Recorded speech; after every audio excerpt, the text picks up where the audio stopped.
And without further ado, I will introduce today's panelists. They are Mia Rosa Cialella. And sorry, I meant to pull up your bios before we got started, and I didn't.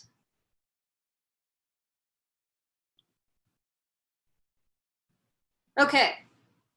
So Mia is library associate at the Thomas J. Watson Library at the Metropolitan Museum of Art in New York City, and she is also a zinester. Jose Guerrero works as a cataloging librarian at the Sutro Library, a branch of the California State Library in San Francisco.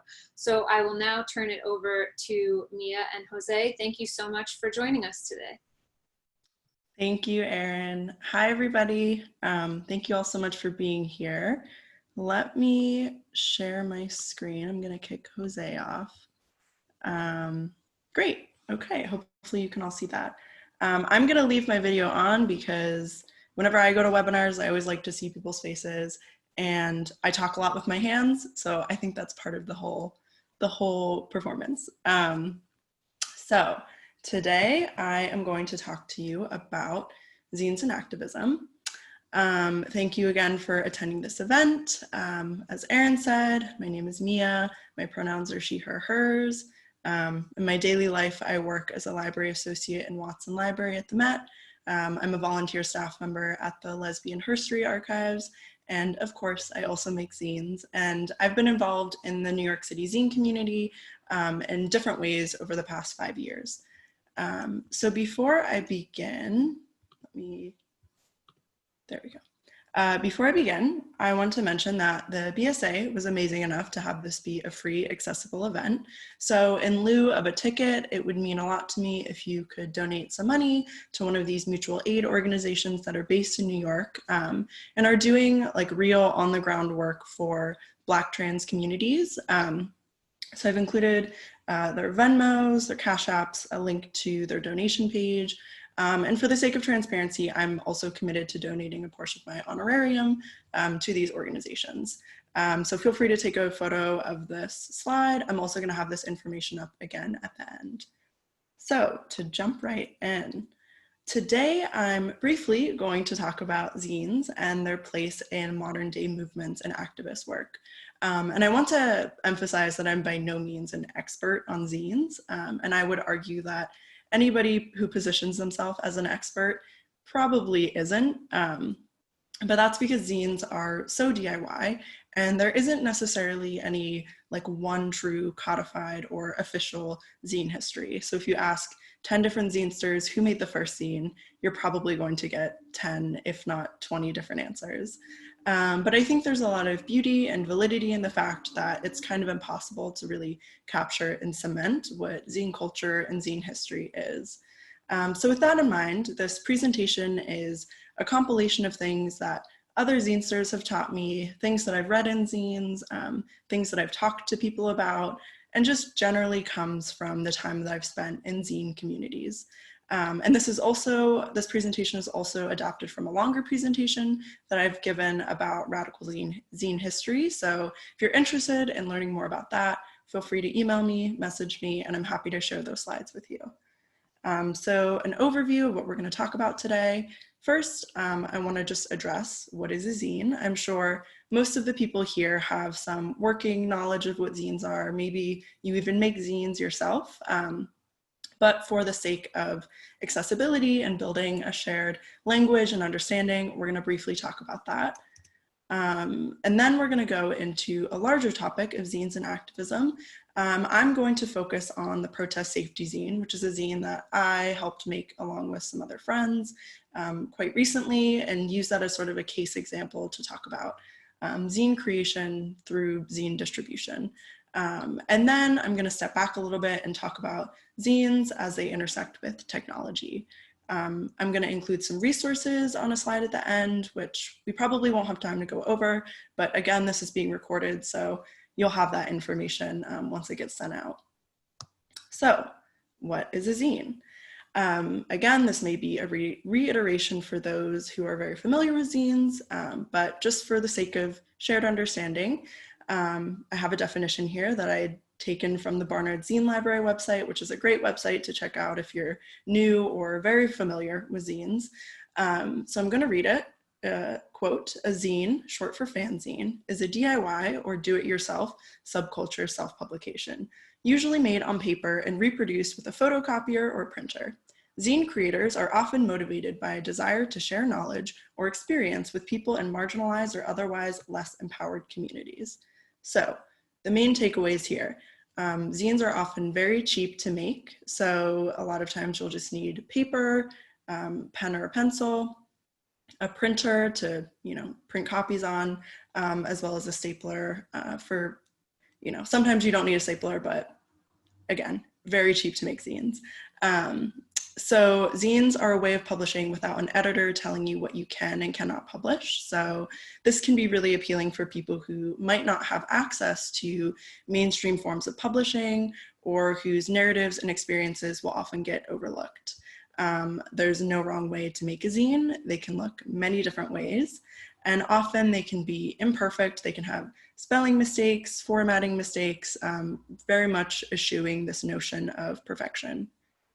So after kind of getting an idea of what zines are, hopefully you can sort of begin to see how zines can be a really critical tool in the fight against dominant narratives and institutional hegemony.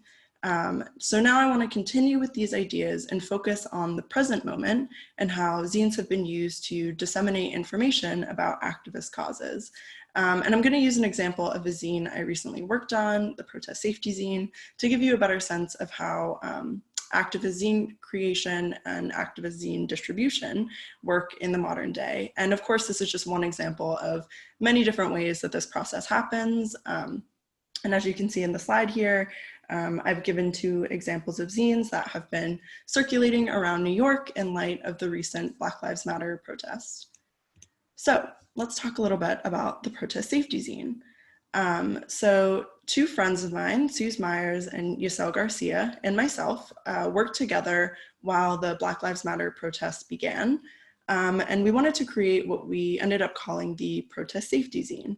And we essentially made a zine that covered many different elements of safer protesting practices, starting with what to do before protests, what to do during a protest, and of course, what to do after a protest.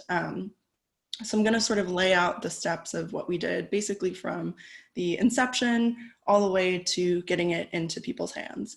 And I've included the tiny URL link here. So if you have a computer or a smartphone, feel free to go to that link, and it'll bring you to the digital version of the zine, where you can also access the printable PDF version. And feel free to look through as I'm talking. It'll help you get a better sense of some of the stuff I'm saying. So first, Yasel approached us with this idea, and all 3 of us were very involved with zines or graphic design, and we thought that we would be able to use our skills to really help people during this moment, but we wanted to make sure we weren't just doing the same thing that everybody else is doing. We wanted to fill in the gaps that we saw which were needed, and we identified 2 different things that we thought we could help to fill in those gaps with. So first, we noticed that there was a lot of information circulating on Instagram, on Twitter, just in the digital sphere, about different know your rights things, different medical safety information, but none of it was really compiled together or centralized. So first, we thought we needed to make something that was going to centralize and just aggregate a huge amount of this information. And second, we noticed that pretty much everything we saw was just solely digital, which is great because that helps to reach a lot of people. But when you're in a protest and you're in maybe a potentially dangerous situation, you don't want to have to get on your phone and search through your saved Instagram posts to find the Know Your Rights slide that you saw earlier. And so, we wanted people to have a piece of paper that they can reference, have all that information on it, in a situation where they don't really have time to spare to look for this information.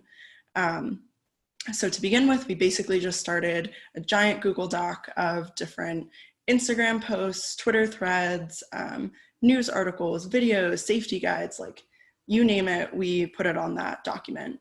And then once we started to sort of organize it and create these different sections of the zine, we decided that we were going to make a complete digital zine on a Google Doc, which would be accessible to anyone. But then within that doc, we wanted to link to the printable, abridged, formatted PDF version of the zine. So as we were getting all this information together, we made sure to like triple check all the information in the zine. We wanted to get a lot of eyes on it. We talked with friends who were medical and law professionals because ultimately we wanted to make sure we weren't putting anything harmful or illegal into the zine. And so we also got friends to help translate the zine into multiple languages for maximum accessibility. And we also created a guide for people to adapt the zine to different cities, different countries, and even different different states, because we knew that legislation and protest information was going to change from region to region. So after we got all of that organized and formatted, we then reached out to local independent risograph printing presses who at the time were all working together to provide low cost or free printing for individuals or groups who were supporting Black Lives Matter. And so we were able to get hundreds, I think even thousands eventually, of copies printed for free, or it was just us paying for materials. And so then once we had the copies, we tapped into our own distribution networks, which was basically just friends who had cars and bicycles. And we gave, each friend a couple hundred copies. They would fold them and they would hand them out, just stand on a corner, hand them out to people in the protests who were going by. We ended up distributing in Upper Manhattan, Lower Manhattan, and a lot of different areas in Brooklyn. And we also worked with groups that were making care packets for protesters. So it would just be like a baggie with, snacks and water, and they would put the zine in each of those baggies. And that was a great way for us to kind of get the distribution even wider. And so then we also promoted the zine on social media using graphics we had created, and we kept directing people towards the complete digital zine. But ultimately, we just kept trying to get as many physical copies as we could distributed on the streets so that people would have this important information like numbers to call if they're arrested, medical safety information, know your rights, amongst so much other information, without having to rely on their phones, which, as we know, can be traced and tracked by police. So we wanted people to feel empowered by basically just having a sheet of information with a bunch of info that they could keep in their pocket, they could give to a friend, they could take a picture of. And so working on the zine really made me a lot more critical and think a lot more about the role of technology in recording social movements, which brings me nicely into my next point of technology and zines. So, to think more broadly of the implication of zines and print materials and activist movements, I think we also really need to think of the role of technology as it relates to zine culture.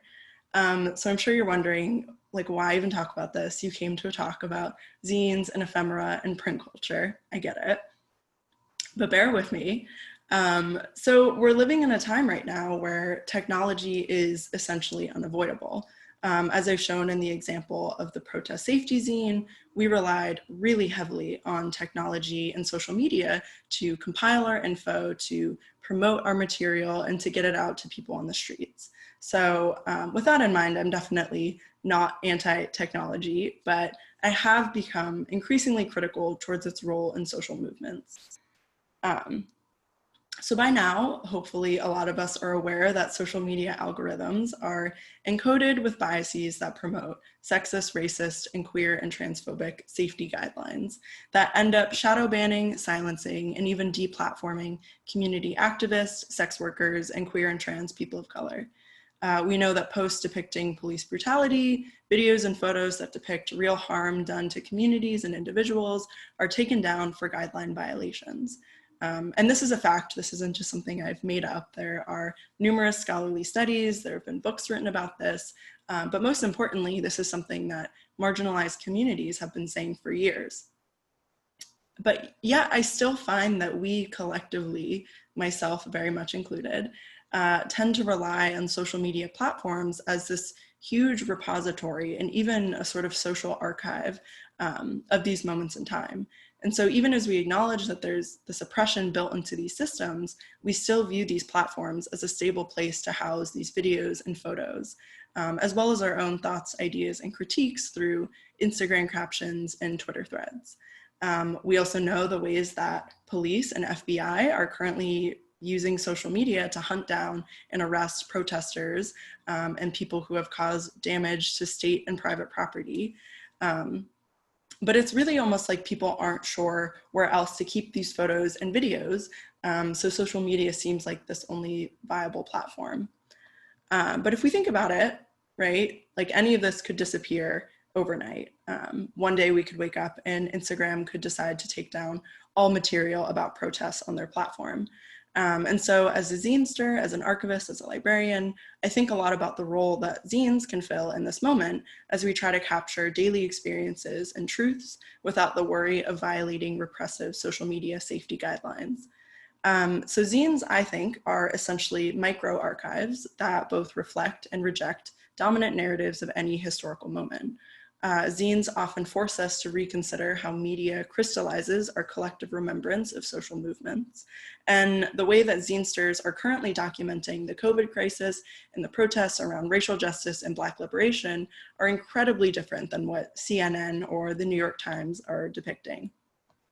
So zines can tell us truths decades later about historical moments that weren't truthfully captured by dominant narratives.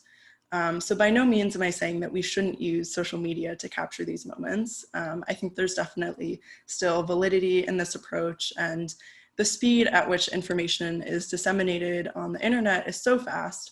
And until I learn how to embed a video into a zine, I'm definitely still going to use social media. But I do think that we need to start mentally investing in DIY print culture as an important and viable way of documenting this moment in time. I see zines in part as resisting this sort of seemingly necessary reliance on oppressive technology platforms. And I've been thinking a lot about this in this current moment. And I definitely don't have the answers to a lot of the questions that I bring up here, but I think it is crucial to be critically thinking about how we're documenting the current history right now, rather than thinking about it in 20 or 30 years. So I guess in some ways what I'm saying is that everybody here should make a zine about this moment in time, like write about the stuff that you see on the street, write about the stuff your neighbors are telling you, what you see on the news, what you're feeling, and then put it in a shoebox and read it 20 years later and really reflect on if your remembrance of this time is the same as, you know, what you've captured in that zine. So yeah, that's a lot of what I've been thinking about lately. Like I said, I don't have the answers to a lot of these questions, but hopefully this is a jumping off point that we can talk about in the Q&A. Just, yeah, I hope y'all can start thinking about this maybe in a different way.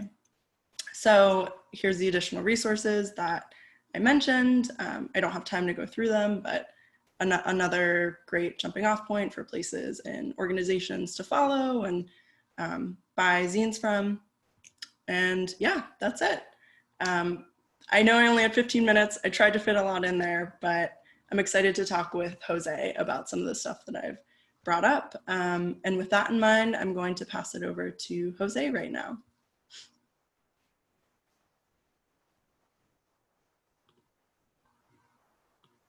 Jose, are you able to? Yeah, there we go.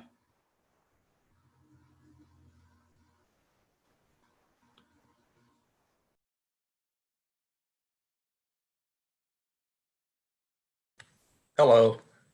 Okay, well, thanks a lot, Mia, for that really great presentation. And thanks everyone for joining us today.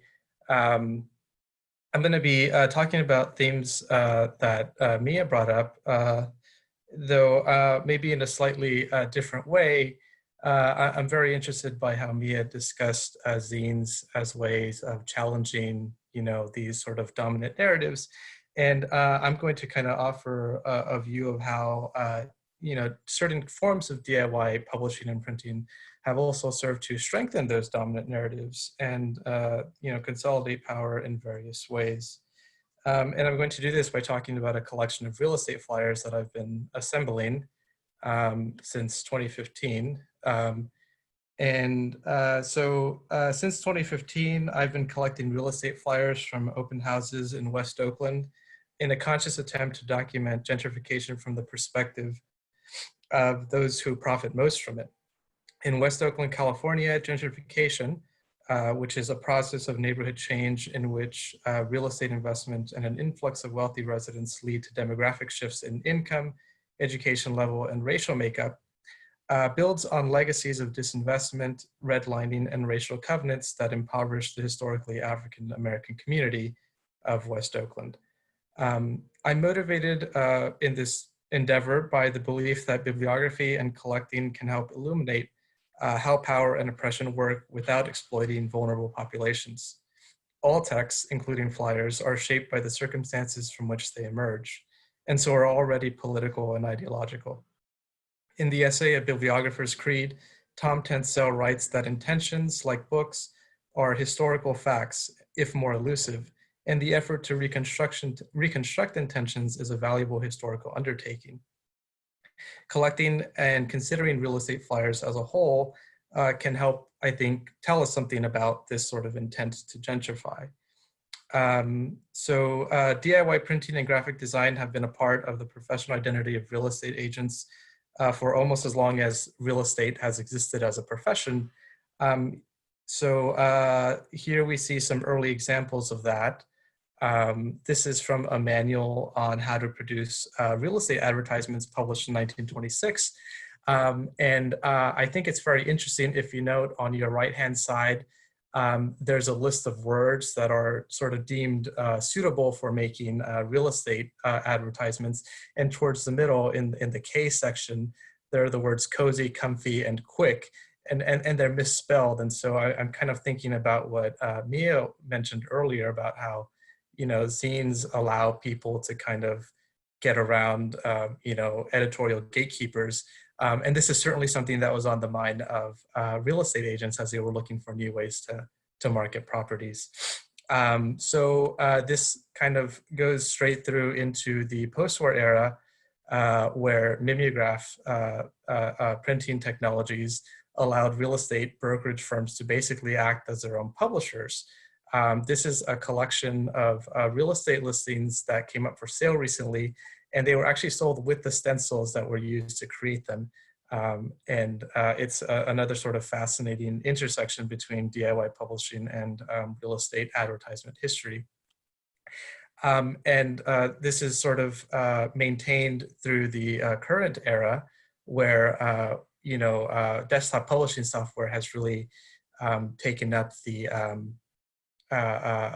role that the earlier manuals and the mimeograph machine used to play, and allow real estate agents to create flyers on their own. At one point in Adjusted Margin, which is a book by Kate Eichhorn, Eichhorn notes that as New York City's downtown gentrified in the 1990s, DIY tactics used by artists and activists such as wheat pasting Xerox posters onto building exteriors came to be seen as undesirable and were, in a word, evicted by real estate speculators and government officials. In the gentrifying city, some DIY textual production went underground and some went indoors. Gentrifying cities, after all, implicitly sanctioned the creation and distribution of real estate flyers, which normalized the commodification of housing and made properties legible as owner-occupied residences and financial investments. These flyers are similar to what Shannon Mattern calls paper cities.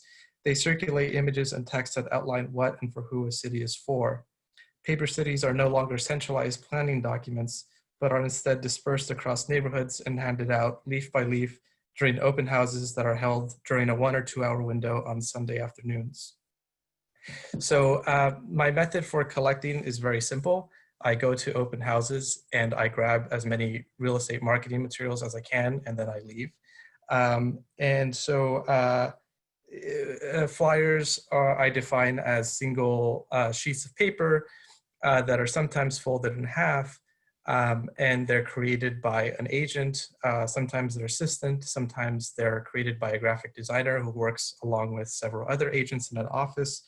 And they usually have very limited print runs, about 30 to 50 copies per weekend, with most houses being listed only for one weekend, sometimes two. So they're quite scarce. I've been collecting them, um, you know, open house by open house. And so these orange dots are places I've visited where I've collected materials. And the green dots are bus benches. And I'll talk more a little bit about this later if I have time. So I've been trying to create kind of a descriptions of these flyers, noting, you know, who's issuing them and what sorts of materials make them up. And I've also kind of been working on a catalog that sort of tries to present these in a more, you know, legible manner.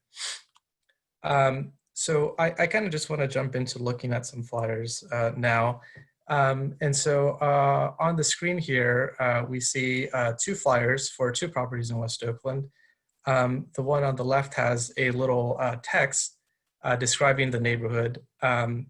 It's quite interesting, some of the things that they point out about West Oakland. They say that it's a former industrial center, that it's a once gritty overlooked neighborhood that's now becoming hip and urban.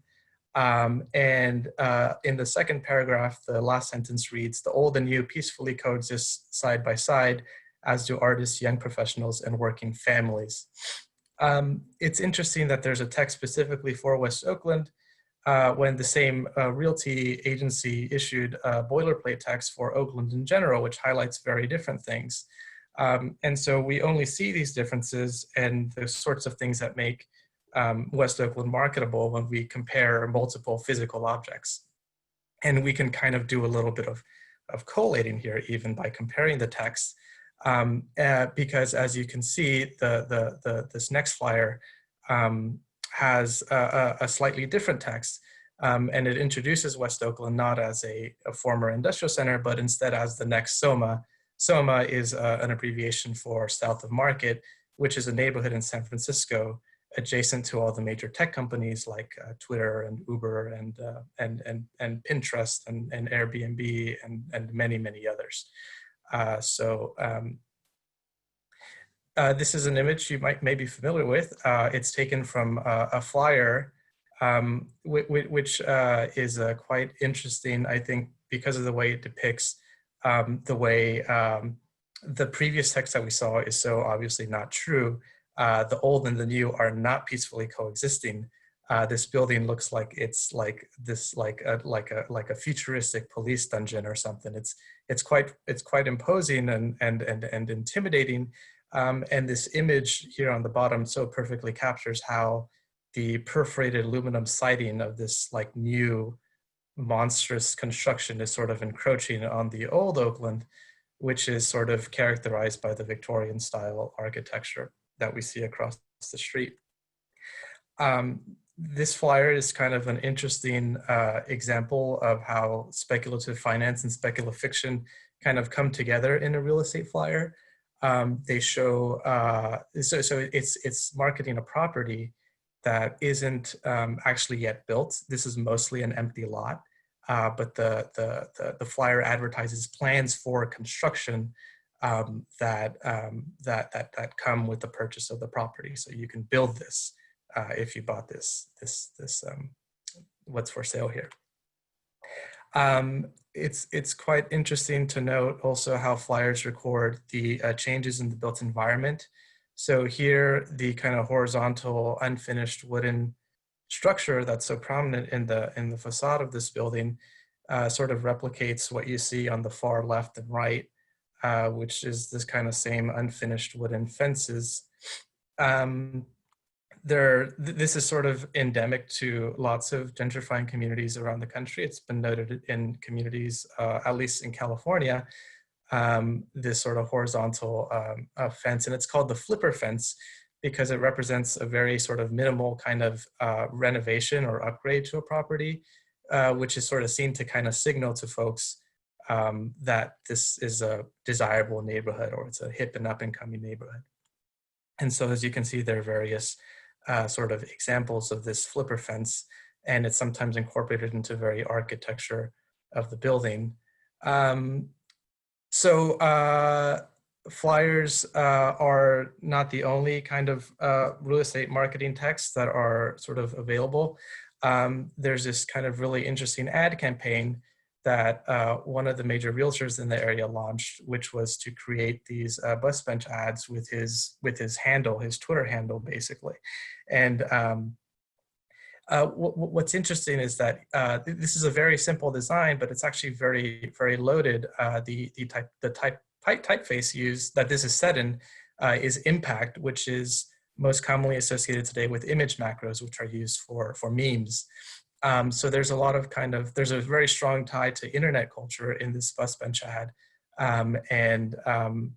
The use of the hashtag is quite interesting because in a way, the agent is kind of playing with the way that you mark something as yours or as belonging to a certain subject in social media, and kind of using that to brand a neighborhood as sort of his domain. So I kind of see this as a kind of like colonial claim, but like it's a very kind of lo-fi way of doing it, which is quite interesting. And so people kind of respond to these in very like,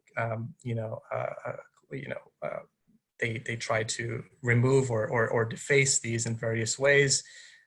Here we see a variant of the black and white. These are the colors of the local basketball team. So there's like another layer here of meaning that is being given to the bus bench ad.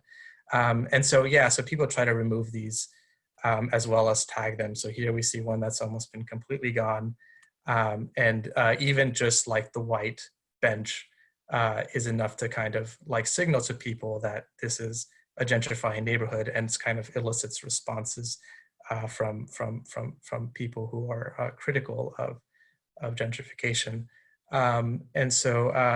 These bus bench ads were sort of another kind of interesting thing I noticed as I was collecting flyers, and they changed weekly, almost every week.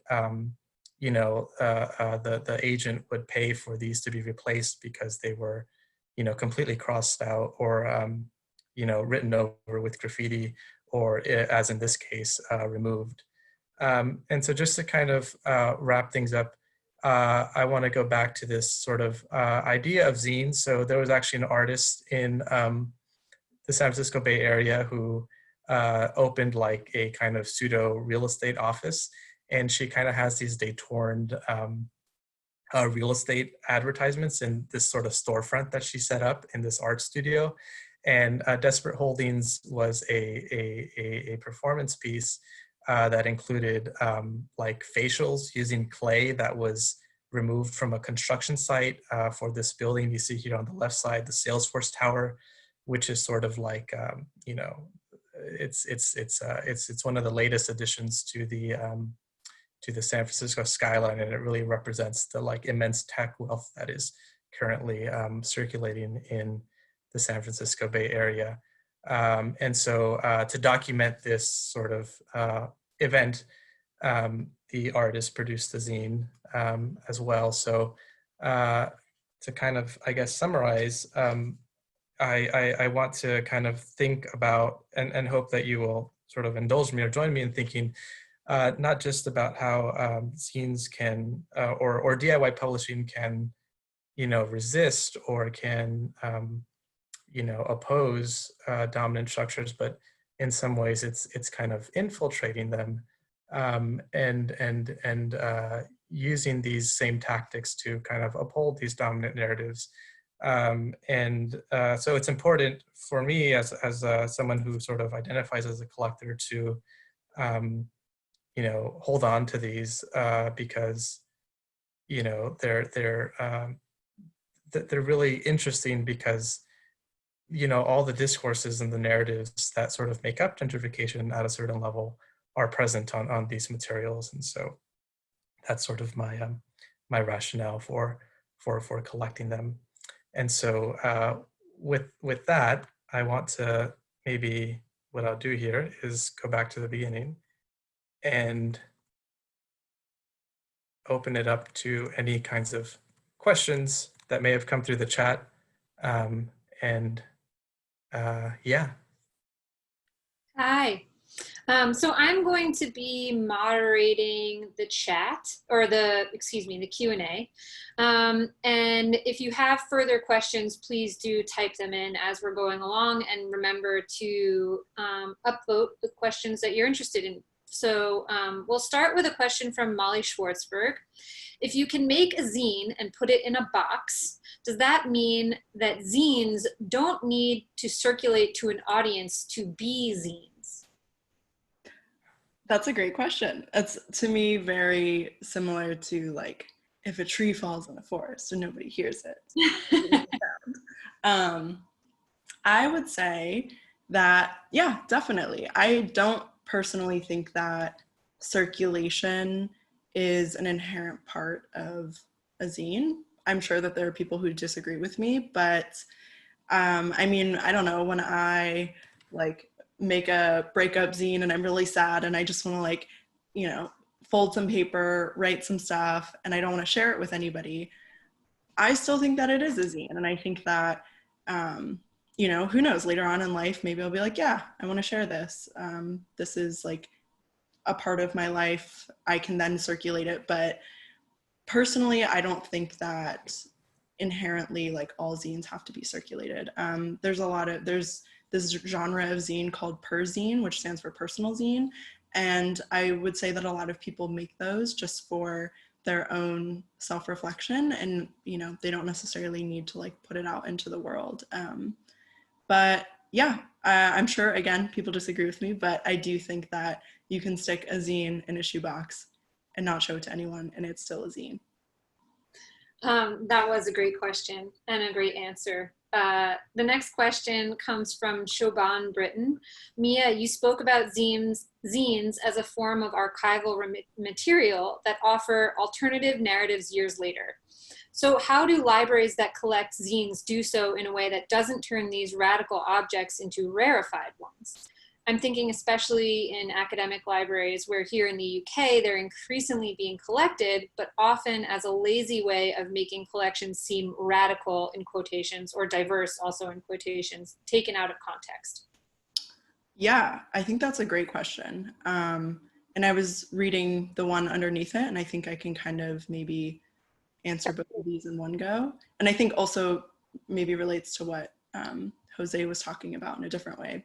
So I'm interested to hear what you have to say, Jose. But I think that, yeah, inherently there's a tension between an institution or a larger library collecting pieces of like ephemera, print culture that are many times anti-institution, anti-authority.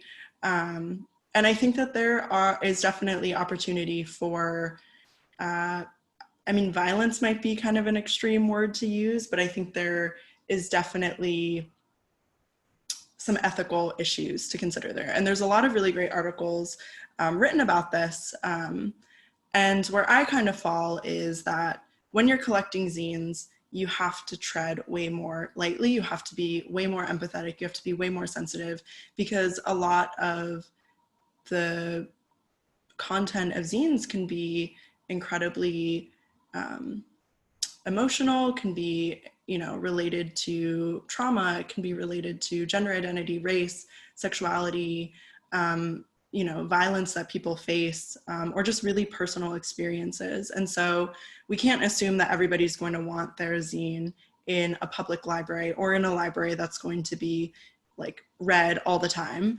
But on the flip side, if you're just collecting zines and you're not allowing people to like really read them, or they're not publicly available, then like, what's the point? That seems to me antithetical to collecting zines. So that's sort of a very fine line to tread. But then also sort of behind the scenes, when you're thinking about cataloging, what sort of subject headings are you using? What sorts of things, like if somebody's writing about mental health, but is not, you know, talking about like a specific diagnosis that they have, and then you assign, you know, depression as maybe a subject heading or a way of cataloging, what are you putting onto that zine? What are you putting onto that person? What are you putting onto that content? So you have to really be thinking about sorts of things like that, especially as it relates to identity, mental health, racial, gender identities.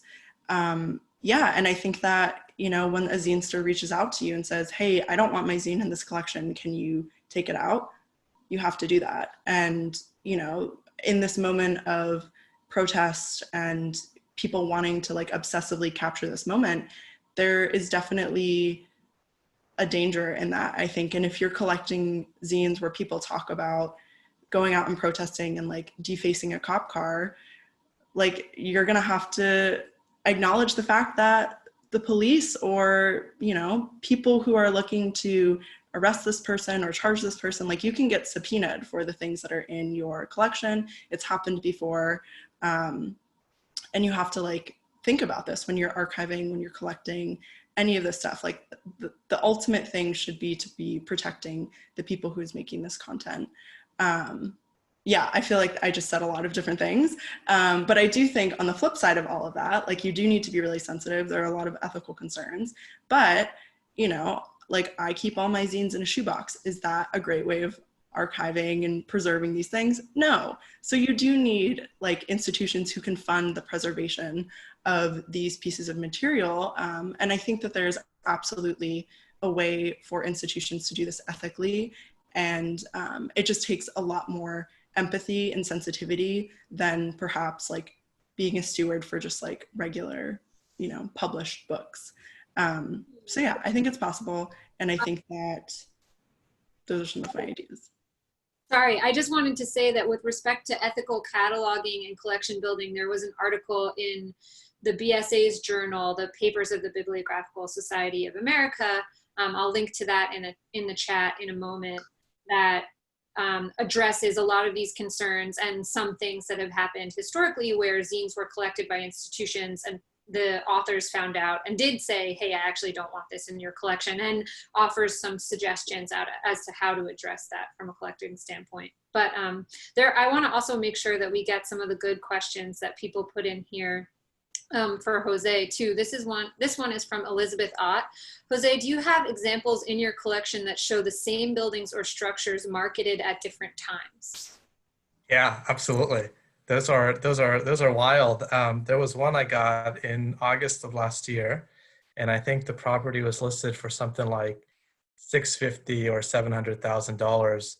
And then I make my rounds weekly, and I went back like a month later, and this address was on my list of places to visit. And I wasn't going to go in, and I don't know why I did, because I knew I already had this flyer, and I thought it was going to be the same thing. But I went in, and it was a totally different agent, and a totally different brokerage, and a totally different set of materials, and the price had gone up about $30,000, the asking price. And I think the property was, I just saw like a email notification from a real estate aggregator that showed the property had just sold. And I think it sold for like $50,000 on top of what they had been asking like a few months ago. So those are really interesting, because yeah, there's just a lot of like flipping going on. People will. I mean, it's really terrible. There are something like 4,000 or over 4,000 probably now homeless people that are known in Oakland. And a lot of critics have, or activists have pointed out that there's something like 4 unoccupied housing units per homeless person in Oakland. And lots of agencies are just purchasing these properties and holding on to them so they appreciate value, and then selling them without anyone ever occupying them. So, that's something that's not exactly, that's something that's hard to talk about through the flyers themselves, but is definitely an important part of the subtext of these. If it's all right, though, I would kind of like to comment on the previous discussion that what Mia was responding to, and Siobhan's question. I've been thinking a lot about libraries as sites of what's called agnogenesis, which is the production of ignorance. So there's this kind of emerging field of agnotology, which is about the production of ignorance. And it's both a bad thing because you have like climate change deniers, for example, funding this kind of like wacky science that tries to perpetually keep this question of like, oh, is climate change real open? But on the other hand, you have ignorance really having a tactical use to protect people who are in vulnerable situations. And so I think, whether these materials should be acquired in the first place or not, I think is an interesting question. But I think what Mia said about protecting folks is kind of the key thing. And I think thinking of libraries as like agnotological places is, I think, an interesting way of thinking that like we're creating ignorance about people to protect them. And I think that's like an important and underexplored role that libraries play. Thanks. I'm glad you responded to that question as well. I think this question can also be for both of you in a way. It was asked by Alyssa Carver specifically to Jose, but I think that some of the stuff that Mia was talking about with respect to digital materials is relevant. So Jose, how do you personally manage the mixed media aspect of your collection? I'm assuming that your photographs of the bench ads are digital as opposed to the very analog / ephemeral / paper flyers. Or are you also collecting digital real estate ephemera? Do you have I think you talked about the inventory that you're working on, but if you'd like to comment more about how you deal with the mixed media stuff, that's what the question is. Oh, thanks. Well, there's really no easy way. Like, so Mia said that she keeps her zines in a shoebox. I keep my flyers like just in a larger shoebox, basically. It's just like a cardboard box. My solution for the images is really no more elegant than it's a folder on my desktop and it's not backed up anywhere. And I have a spreadsheet that keeps track of the files separately. Yeah, I really have no long-term preservation plan yet. Well, let's actually tack the next question from Colleen Barrett. And do you plan to donate your collection anywhere at some point? I've been thinking about selling it actually, because I have this kind of crazy dream, and I don't know if it's like entirely legal, but what I'd like to do is create a leaf book of so you have it'd be basically a book with a section for each neighborhood of West Oakland, and like a specimen of each flyer and like a description of the neighborhood and like an introduction and all this stuff. And it could be like a fine press thing that you sell to collectors and libraries, and the funds would be, collected from the sales of those books could go to like the land trusts and the organizations that fight for housing justice in West Oakland. So I think that'd be an interesting way of like poaching from these realty brokerages and kind of, giving back to the folks on the ground. And so I've actually thought about selling these, not so much about donating. Cool. Mia, do you want to add anything to sort of the question around digital archiving and mixed media? Yeah, I guess sort of tangentially to this question, there's a huge debate in the zine community, the zine librarian community, about the digitization of zines. So a lot of zines will have like free copyright, like it's not copyrighted, you can distribute it however, just like give it out to people. And a lot of zines will say like, do not reproduce, like do not digitize. Zinesters are very, very particular about how they want their material distributed, which is totally fair. But I think there is validity in digitizing zines. There's a lot of digital zines that like Barnard Library has. There's like a lot of other groups that are doing that. And it's amazing to be able to log on and like swipe through zines that are located in like Portland or Seattle or California and, go through this archive where, I don't have to be there. I don't have to take a trip there to look at this stuff. And I think it's really valuable for activism, for research, scholarly pursuit, whatever, all of that stuff. And, as we sort of move into this hyper digital age, I think that there is a lot of anxiety sometimes in the zine community about like what does it mean to just be so attached to print, and like how is that going to shift in this digital age? I mean, personally, like all of my zines, like one of my quarantine projects was digitizing all my zines and you know, cataloging Excel sheet on my computer. And so that it just, you know, can make it really easy for me to distribute my work and give it out, but there's a lot of resistance to that. So yeah, I mean, I think that this is never going to be resolved in the zine community, but I think that it's really interesting to see how the community has sort of like accepted and rejected this idea. Okay, so I think we have time for one more question. It's 1:55 in New York City, where I am right now. And I think I'm just gonna let you two choose which, but we have two really good questions in the Q&A. So if you can maybe take a look at them and see which one maybe you want to respond to, or maybe each of you can pick one.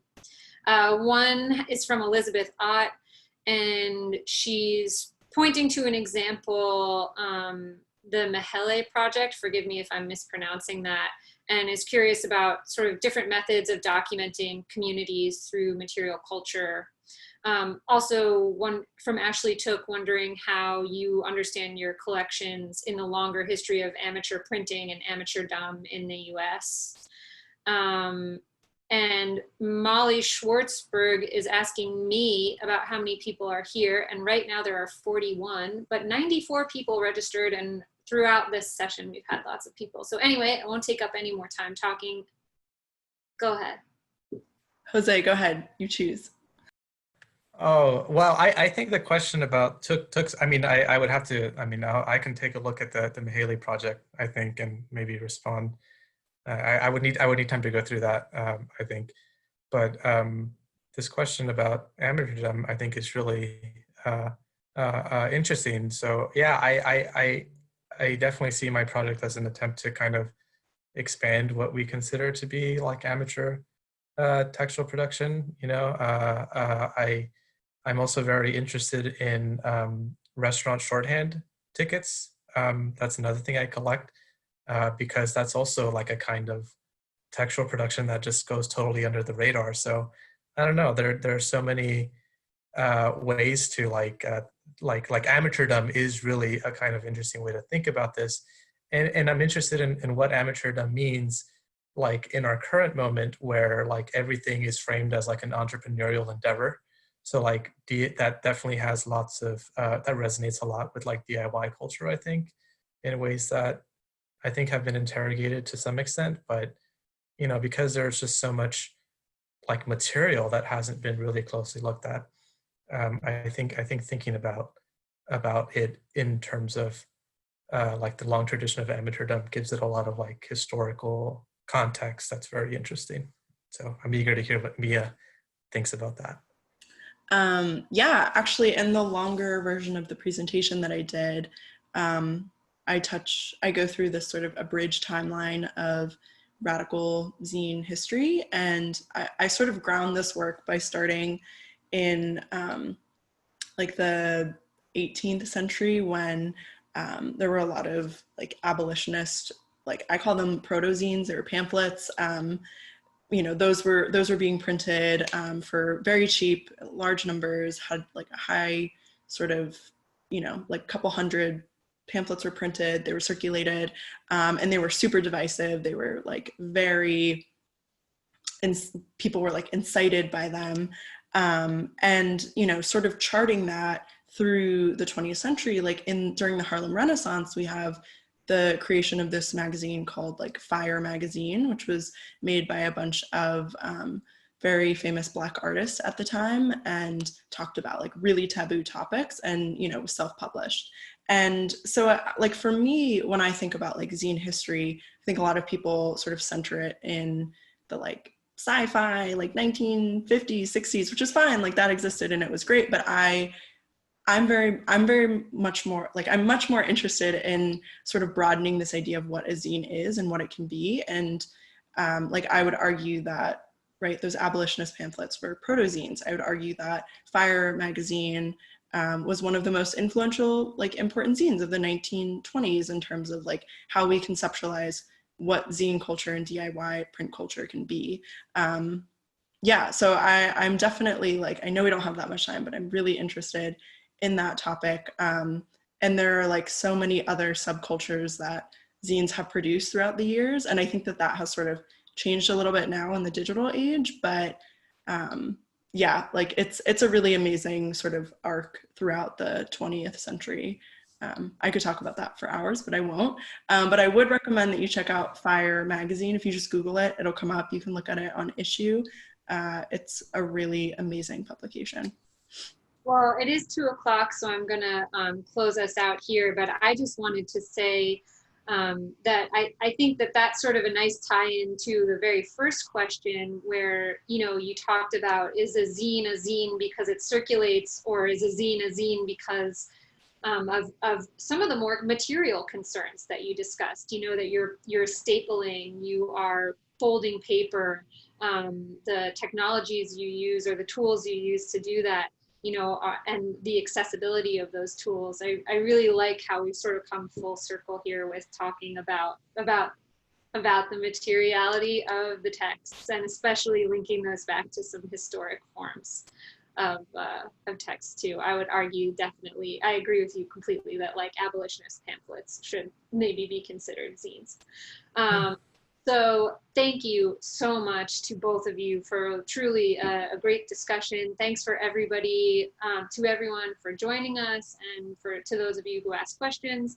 That's it for today. Please check out our website to see what's coming up. On Friday, there are a few more spots for Kim Schwenk's session on occult identities and occult books. So definitely snatch those up while they're still there.